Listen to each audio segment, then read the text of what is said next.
ನಾವಿಲ್ಲಿ ಮಾಡುತ್ತಿರುವುದಾದರೂ ಏನು? ನಾವು ಹೋಗುತ್ತಿರುವುದು ಎಲ್ಲಿಗೆ? ನಿದ್ದೆಯಿಂದ ಎದ್ದರೆ 1 ಲಕ್ಷದೆಡೆಗೆ ನಾವು ಹೋಗುತ್ತೇವೆ. ಯಾಕಾಗಿ ಎಂದು ಯಾವತ್ತೂ ಮನಸ್ಸಿನಲ್ಲಿ ಪ್ರಶ್ನೆಗಳು ಬರುವುದಿಲ್ಲ. ಬಿಕಾರಿಯ ಹಾಗೆ ಹೋಗುತ್ತಿದ್ದೇವೆ. ಹಣ ಹಣ, ಇದಕ್ಕಾಗಿಯೇ ನಮ್ಮ ಹೋರಾಟ. ಸಿಕ್ಕ ಹಣದಿಂದ ಸ್ವಲ್ಪವೂ ನಷ್ಟ ಹೊಂದದಾಗೆ ಎಷ್ಟು ಜಾಗೃತರಾಗಿದ್ದೇವೆ ನಾವು. ಚಾನಲಿನಲ್ಲಿ ಕಾಣುವ ಹಾಡು ಫ್ಯಾಷನ್ಗಳೇ ನಮ್ಮ ಇಷ್ಟಗಳು. ಇದೇನ ಈ ಲೋಕದಲ್ಲಿ ನಾವು ಮಾಡಕ್ಕಿರುವುದು? ಈಗೇನ ಜೀವನವನ್ನು ಸಾಗಿಸಬೇಕಾದ್ದು? ಟೆನ್ಷನ್ ಸಮೃದ್ಧಿ ಸಿಗುವುದು ಮದ್ಯ ಸೇವಿಸಿದರೆ ಇಲ್ಲದಾಗುವುದೆಂದೇ ಜನರ ಧಾರಣೆ. ಕೆಲವರಾಗಲಿ ಯಾವಾಗಲೂ ಹಾಡು ಕೇಳಿ ಆಸ್ವಾದಿಸುತ್ತಾರೆ. ಮದ್ಯಲಹರಿ ಸೆಕ್ಸ್ ರಾಕ್ ಜೀವನದಲ್ಲಿ ಆನಂದ ಸಿಗುತ್ತದೆ ಎಂದು ಕೆಲವರು ಭಾವಿಸುತ್ತಾರೆ. ಇದೇನ ಜೀವನ? ಕೆಲ ಕಾರ್ಯಗಳನ್ನು ನಾವು ಅರಿಯಬೇಕಾಗಿದೆ. ಅಲ್ಲ, ನಮ್ಮ ಆಯಸ್ಸು ಅನಂತವಾಗಿ ಸಿಗಲು ಏನಾದರೂ ದಾರಿ ಕಂಡುಕೊಂಡಿದ್ದೀವ್ಯಾ? ಗೊತ್ತಾ, ಮರಣ ಹೊಂದುವಾಗ ಕಷ್ಟಪಟ್ಟು ಸಂಪಾದಿಸಿದ ಮನೆ ಸಂಪತ್ತು ಬೇರೆಯವರೆಲ್ಲವೇ ಪಡೆದು ಆಸ್ವಾದಿಸುವುದು. ಗುಂಡಿಯಲ್ಲಿ ಮಣ್ಣು ಮಾಡುವ ಮುಂಚೆ ಕೆಲವು ಸಂಗತಿಗಳನ್ನು ಅರಿಯಬೇಕಾದ್ದು ಒಳ್ಳೆಯದು. ಮರಣ ಬಂದರೆ ಮಾಡಿರುವ ತಪ್ಪುಗಳು ಅನಿಷ್ಟಗಳು ತಿದ್ದಿ ಒಳ್ಳೆಯ ಮನುಷ್ಯನಾಗಿ ಜೀವಿಸಲು ಆಗುವುದಿಲ್ಲ ಎಂದು ಭಾವಿಸಿಕೊಳ್ಳಿ. ಇದು ಜೀವನದಲ್ಲಿ ನಿರ್ಣಾಯಕ ಪ್ರಶ್ನೆಯಾಗಿದೆ. ಅದೇ ಇಲ್ಲಿಂದ ಉತ್ತರವನ್ನು ಪಡೆದುಕೊಳ್ಳುವ ಶ್ರಮವಾಗಿದೆ. ಇಲ್ಲಿ ನಾವು ಮಾಡುತ್ತಿರುವುದಾದರೇನು? ಜೀವನದ ಲಕ್ಷ್ಯ ಏನು? ಇಲ್ಲಿಗೆ ನಾವು ಹೇಗೆ ಬಂದು ಸೇರಿದ್ದು? ಇಷ್ಟು ಪರ್ಫೆಕ್ಟ್ ಆಗಿ ನಮ್ಮನ್ನು ಸೃಷ್ಟಿಸಿದವರು ಯಾರು? ಮರಣ ಹೊಂದಿದರೆ ಈ ಶರೀರಕ್ಕೆ ಏನು ಸಂಭವಿಸುತ್ತದೆ? ಈ ಲೋಕದಲ್ಲೇ ಮತ್ತೊಂದು ಜೀವನ ಸಾಧ್ಯವಾಗುತ್ತದೆ? ಈ ಪ್ರಶ್ನೆಗಳಿಗೆ ನಮ್ಮಲ್ಲಿ ಉತ್ತರವಿಲ್ಲ. ಕಾರಣ ಇದರ ಉತ್ತರ ಅನ್ವೇಷಿಸಿ ತಲೆ ಕೆಡಿಸಿಕೊಳ್ಳುವ ಅಗತ್ಯವಿಲ್ಲೆಂದು ನಮ್ಮ ಯೋಚನೆ. ಪ್ರಕೃತಿಯಲ್ಲಿ ಒಂದೊಂದು ಉಂಟಾಗುತ್ತದೆ, ಅದೇ ತರ ನಾವು. ಇದೇ ಸ್ವಾಭಾವಿಕ ಅಲ್ವಾ? ಈ ರೀತಿ ನೀವು ಭಾವಿಸುವುದಾದರೆ ನಾನು ಒಂದನ್ನು ಕೇಳದೆ, ನೀವು ಸ್ವತಃ ಉಂಟಾಗಿದ್ದ ಅಥವಾ ಯಾವುದೇ ತರಹದ ನ್ಯೂನತೆಗಳಿಲ್ಲದೆ ಮತ್ತೆಲ್ಲಿಯೂ ಕಾಣಸಿಗದನ್ನು ಪೂರ್ಣ ಘಟನೆಯಲ್ಲಿ ನಿಮ್ಮನ್ನು ಸೃಷ್ಟಿಸಿದ ಹಿಂದೆ ಒಂದು ಅಭೌತಿಕ ಶಕ್ತಿ ಇದೆಯಾ? ಗೊತ್ತಾ? ಹೆಚ್ಚು ಉನ್ನತವಾದ ನಿರ್ಮಾಣ ಕಲೆಯ ಜೀವ ರೂಪವಾಗಿರುವುದು ನೀವು. ಮನುಷ್ಯರ ಸೃಷ್ಟಿಯಲ್ಲಿರುವ ಸವಿಶೇಷವಾದ ಬುದ್ಧಿ ವೈಭವ ಸಾಕು ಅದನ್ನು ಅರಿಯಲು. ನೋಡಿ, ಮನುಷ್ಯನ ಕಣ್ಣಿನೊಳಗಿರುವ ಟೆಕ್ನಾಲಜಿಯಲ್ಲಿ ತುಲನೆ ಮಾಡಲು ಸಾಧ್ಯವಿರುವ ಒಂದು ಕ್ಯಾಮರಾ ಈ ಲೋಕದಲ್ಲಿಲ್ಲ. ಮೆದುಳನ್ನು ಹೋಲುವ ಒಂದು ಕಂಪ್ಯೂಟರ್ ಭೂಮಿಯಲ್ಲಿಲ್ಲ. ಇಷ್ಟೆಲ್ಲ ತೀಕ್ಷ್ಣವಾದ ಅಂಗಗಳಿದ್ದು ಲೋಕದಲ್ಲಿರುವ ಮನುಷ್ಯರೆಲ್ಲರೂ ಸೇರಿ ನಿಸ್ಸಾರವಾದ ಒಂದು ನೊಣವನ್ನು ಸೃಷ್ಟಿಸಲಾಯಿತ. ನಾವು ಏನೂ ಇಲ್ಲದೆ ಸೃಷ್ಟಿಸಲ್ಪಟ್ಟವರಲ್ಲ ಎಂದು ನಮಗೆ ಹೇಳಿಕೊಡುವ ಎಷ್ಟೋ ಸಂಗತಿಗಳು ನಮ್ಮ ಮುಂದಿರುವುದು. ಆದರೂ ಪುರಾವೆ ಇಲ್ಲದೆ ನಿಷೇಧಿಸಿದಲ್ಲವೇ? 0+0 1 ಎಂದು ನಮಗೆ ಯಾವತ್ತೂ ಉತ್ತರ ಸಿಗುವುದಿಲ್ಲ. 0+0 0 ಎಂದೇ ಉತ್ತರ ಸಿಗುವುದು, 1 ಎಂದು ಉತ್ತರ ಸಿಗದು. ಮತ್ತೆ ಈ ಪ್ರಪಂಚದ ಯೋಜನೆಯ ಪ್ರಕಟಣೆ ಎಲ್ಲಿಂದ ಬಂತು? ಎಲ್ಲಾ ವಸ್ತುವಿಗೆ ಅದರ ಆರಂಭ ಸ್ಥಳವಿದೆ. ಅದರ ಹಿಂದೆ ಒಬ್ಬ ಶಿಲ್ಪಿ ಇದ್ದಾನೆ. ಈಗ ನೀವು ಕಾಣುತ್ತಿರೋ ಈ ವಿಡಿಯೋ ಕೂಡ ಒಬ್ಬರು ಯೂಟ್ಯೂಬ್ನಲ್ಲಿ ಅಪ್ಲೋಡ್ ಮಾಡಿರುವುದಕ್ಕೆಲ್ಲವೇ ನೀವು ಕಾಣುತ್ತಿರುವುದು. ಈ ಲೋಕದ ಆರಂಭ ಮಹಾಸ್ಫೋಟದಿಂದಾಗಿತ್ತು ಎಂದು ನೀವು ವಿಶ್ವಾಸಿಸಬಹುದು. ಆದರೆ ಈ ಮಹಾಸ್ಫೋಟದ ಹಿಂದೆ ಕಾರಣನಾದ ಒಂದು ಶಕ್ತಿ ಇದೆ ಎಂದು ನಾನು ವಿಶ್ವಾಸಿಸುತ್ತೇನೆ. ಅವನೇ ಅಲ್ಲಾಹ್, ಎಲ್ಲವನ್ನು ಸೃಷ್ಟಿಸಿದವನು, ಎಲ್ಲಾ ಜೀವಿಗಳ ಕರ್ತೃ, ಏಕನು, ಎಂದೆಂದೂ ಜೀವಿಸುವವನು, ಎಲ್ಲದಕ್ಕೂ ಸಾಮರ್ಥ್ಯವಿರುವನು, ಅಜೇಯನು. ತಾನು ಸೃಷ್ಟಿಸಿರುವ ಯಾವುದಾದರೂ ವಸ್ತುವಿನ ತರಹ ಅಥವಾ ಜೀವಿಗಳ ತರಹ ಅಲ್ಲ ಅವನು. ಅವನ ರೂಪವನ್ನು ಭಾವವನ್ನು ಸಂಕಲ್ಪಿಸಕ್ಕೆ ಸಾಧ್ಯವಿಲ್ಲ. ಅಲ್ಲ, ಅವನು ಒಬ್ಬ ಮನುಷ್ಯನ ತರನೂ ಅಲ್ಲ.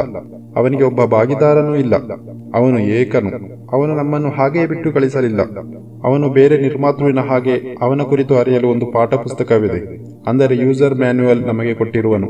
ಅದು ಇಸ್ಲಾಂ, ಕುರ್ಆನ್ ಸುನ್ನತ್ತಾಗಿದೆ.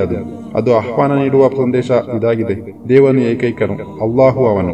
ಅವನಿಗೆ ಯಾರ ಆಶ್ರಯ ಬೇಡ. ಪ್ರಪಂಚದಲ್ಲಿರುವುದೆಲ್ಲವೂ ಅವನನ್ನು ಆಶ್ರಯಿಸಿದೆ. ಅವನಿಗೆ ಮಕ್ಕಳಾರೂ ಇಲ್ಲ. ಅವನು ಯಾರ ಸಂತಾನವೂ ಅಲ್ಲ. ಒಂದೇ ಒಂದು ವೈರುಧ್ಯವಿಲ್ಲದ ಗ್ರಂಥ. ಶಾಸ್ತ್ರದಲ್ಲೂ ಚರಿತ್ರೆಯಲ್ಲಿರುವ ವಿಸ್ಮಯಗಳನ್ನು ನಮಗೆ ತಿಳಿಸಿಕೊಟ್ಟಿರುವ ಗ್ರಂಥ. ಚಿಂತಿಸಬೇಕು, 1400 ವರ್ಷಗಳ ಹಿಂದೆ ಅವೆಲ್ಲವನ್ನು ನಮಗೆ ತಿಳಿಸಿಕೊಟ್ಟಿರುವುದು. ಮನುಷ್ಯ ಭ್ರೂಣದ ಕುರಿತು ಪರಿಪೂರ್ಣವಾಗಿ ವಿವರವನ್ನು ನಮಗೆ ನೀಡಿದೆ. ಅದರಲ್ಲಿ ಆ ವಿವರಗಳನ್ನು ಅಂದಿನ ಶಾಸ್ತ್ರಗಳಿಗೆ ಕಂಡುಕೊಳ್ಳಲು ಸಾಧ್ಯವಿಲ್ಲದಾಗಿತ್ತು. ಭೂಮಿಯಲ್ಲಿ ಪರ್ವತಗಳನ್ನು ಮೊಳೆಯ ಹಾಗೆ ನಾಟಿ ನಿಲ್ಲಿಸಲಾಗಿದೆ ಎಂದು ಅದು ನಮಗೆ ತಿಳಿಸುತ್ತದೆ. 2 ಸಮುದ್ರಗಳನ್ನು ಸೇರಿಸಿದ್ದು ಅವನೇ. ಒಂದು ರುಚಿಕರವಾದ ಶುದ್ಧ ಜಲವು, ಮತ್ತೊಂದು ಕಹಿಯಾದ ಉಪ್ಪು ನೀರು. ಅದು ಸೇರುವಲ್ಲಿ ಒಂದು ತಡೆ ಇದೆ. ರಾತ್ರಿ ಹಗಲನ್ನು ಉಂಟು ಮಾಡಿರುವನು, ಸೂರ್ಯ ಚಂದ್ರಗಳನ್ನು ಸೃಷ್ಟಿಸಿರುವನು ಅಲ್ಲಾಹು ಮಾತ್ರವಾಗಿರುವನು. ಎಲ್ಲವೂ ಒಂದೊಂದು ಕಕ್ಷೆಯಲ್ಲಿ ಚಲಿಸುತ್ತಿದೆ. ನಾವು ಅದನ್ನು ವಿಕಸಿಸುತ್ತಿದ್ದೇವೆ. ಅಲ್ಲಾಹು ಎಲ್ಲಾ ಜೀವಜಾಲಗಳನ್ನು ನೀರಿನಿಂದ ಸೃಷ್ಟಿಸಿದನು. ಅವುಗಳಲ್ಲಿ ಹೊಟ್ಟೆಯಿಂದ ಚಲಿಸುತ್ತವೆ. 2 ಕಾಲುಗಳಿಂದ ಚಲಿಸುವವೂ ಇದೆ. ಅಲ್ಲಾಹು ಅವನಿಚ್ಛಿಸುವುದನ್ನು ಸೃಷ್ಟಿಸುವನು. ಅವನು ಎಲ್ಲ ಕಾರ್ಯಕ್ಕೂ ಸಾಮರ್ಥ್ಯವಿರುವವನು. ಫರೋಹನ ದೇಹವು ಕಾಲದವರಿಗೂ ದೃಷ್ಟಾಂತವಾಗಿ ಇಂದು ನಮ್ಮ ಮುಂದೆ ಇದೆ. ರೋಮದವರು ಸಮೀಪದ ಭೂಪ್ರದೇಶದಲ್ಲಿ ವಿಜಯಿಯಾದರು. ರೋಮದವರು ವಿಜಯಿಯಾದ ಪ್ರದೇಶವನ್ನು ಕಂಡುಹಿಡಿಯಲಾಗಿದೆ. ರೋಮದ ಕೆಳಭಾಗವಾದ ಸತ್ತ ಸಮುದ್ರದ ಭಾಗದಲ್ಲಾಗಿತ್ತು ಅವರು ಜಯಶಾಲಿಯಾದ ಯುದ್ಧ ನಡೆದದ್ದು. ಚಿಮ್ಮುವ ಒಂದು ದ್ರವದಿಂದಾಗಿದೆ ಮನುಷ್ಯನನ್ನು ಸೃಷ್ಟಿಸಿರುವುದು. ಅದು ಅವನ ಬೆನ್ನುಮೂಳೆ ಮತ್ತು ಪಕ್ಕೆಲುಬಿನ ನಡುವಿನಿಂದ ಹೊರಬರುತ್ತದೆ. 1400 ವರ್ಷಗಳ ಹಿಂದೆ ಅವತೀರ್ಣಗೊಂಡ ಹಾಗೆ ಈ ಮಾತುಗಳೆಲ್ಲ ಈಗಲೂ ಒಂದು ಬದಲಾವಣೆಯೂ ಬಂದಿಲ್ಲ. ನೀವು ಹೇಳಬಹುದಾ, ಪ್ರವಾದಿ ಮುಹಮ್ಮದ್ ಹೇಗೆ ತಿಳಿದಿದ್ದರು? 1400 ವರ್ಷಗಳ ಹಿಂದೆ ಇವೆಲ್ಲವನ್ನು ಹೇಗೆ ಅವರು ಅರಿತಿದ್ದರು?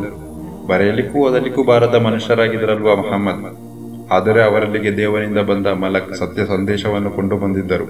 ಇವೆಲ್ಲವನ್ನು ಅಧಿಕ ಜನ ನಿರ್ಲಕ್ಷಿಸುತ್ತಾರೆ. ನಾನು ಕೇಳಲೆ, ನೀವು ಅದಕ್ಕಿಂತ ಒಳ್ಳೆಯ ಗ್ರಂಥವನ್ನು ತರಲು ಸಾಧ್ಯವೇ? ಆದರೆ ಅದು ನಿಮಗೆ ಸಾಧ್ಯವಿಲ್ಲ. ನೀವು ಅಲ್ಲಾಹುವನ್ನು ಅವನ ಪ್ರವಾದಿಯನ್ನು ಆಸ್ಯನನ್ನಾಗಿ ನಿಷೇಧಿಸುತ್ತೀರಾ. ಮಹಮ್ಮದರಿಗೆ ಓದಲಿಕ್ಕೂ ಬರೆಯಲಿಕ್ಕೂ ಬರುವುದಿಲ್ಲವಲ್ಲ, ಮತ್ತೇಗೆ ಅವರು ಒಂದು ಧರ್ಮವನ್ನು ಸ್ಥಾಪಿಸುವುದು?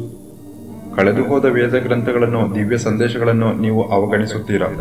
ಮತ್ತೆ ಈ ಲೋಕದಲ್ಲಿ ನಾವು ನಮ್ಮ ಇಷ್ಟದ ಪ್ರಕಾರ ಜೀವಿಸುವುದು, ನಮ್ಮ ವಿಕಾರಗಳನ್ನು ಪೂರ್ತಿಗರಿಸುವುದು, ಇದೇ ಜೀವನ. ಇಲ್ಲಿಯೇ ಜೀವಿಸಿ ಇಲ್ಲಿಯೇ ಮರಣ ಹೊಂದುತ್ತೇವೆ. ಗೋರಿಯಲ್ಲಿ ಮಣ್ಣು ಮಾಡಿದ ನಂತರ ಎರಡನೇದಾಗಿ ಜೀವಿಸುವುದೆಂದೇ ಏನು ಹೇಳುತ್ತಿರುವುದು ನೀವು? ಕಾಣುವ ಈ ಒಂದು ಜೀವನ ಮಾತ್ರ ಇರುವುದು. ಆದರೆ ನೀವು ಚಿಂತಿಸಬೇಕು, ಬರಡು ಭೂಮಿಯಲ್ಲಿ ಒಣಗಿರುವ ಗಿಡಗಳು ಮಳೆ ಬಂದಾಕ್ಷಣ ಜೀವಗೊಳ್ಳುವುದಿಲ್ಲವೇ? ಅಲ್ಲಾಹು ಈ ಕಾರ್ಯವನ್ನು ಬಲಪಡಿಸಿ ಹೇಳುತ್ತಿದ್ದಾನೆ. ಅವನು ನಮ್ಮಲ್ಲೂ ಇದೇ ರೀತಿ ಮಾಡುತ್ತಾನೆ.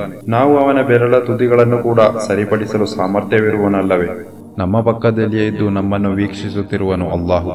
ಖಂಡಿತವಾಗಿಯೂ ನಾವು ಪರೀಕ್ಷಿಸಲ್ಪಡುವೆವು. ಅಲ್ಲ, ನಾವು ಪರೀಕ್ಷೆಯಲ್ಲಿದ್ದೇವೆ. ನಮ್ಮ ಧನ, ಆರೋಗ್ಯ, ಶರೀರ ಎಲ್ಲವೂ ಅಲ್ಲಾಹಿನ ಅನುಗ್ರಹವಾಗಿದೆ. ನಾವು ನಂತರ ಪುನರ್ಜೀವಿಸಲ್ಪಡುವೆವು ಎಂದೇ ಇವೆಲ್ಲವೂ ಸೂಚಿಸುತ್ತದೆ.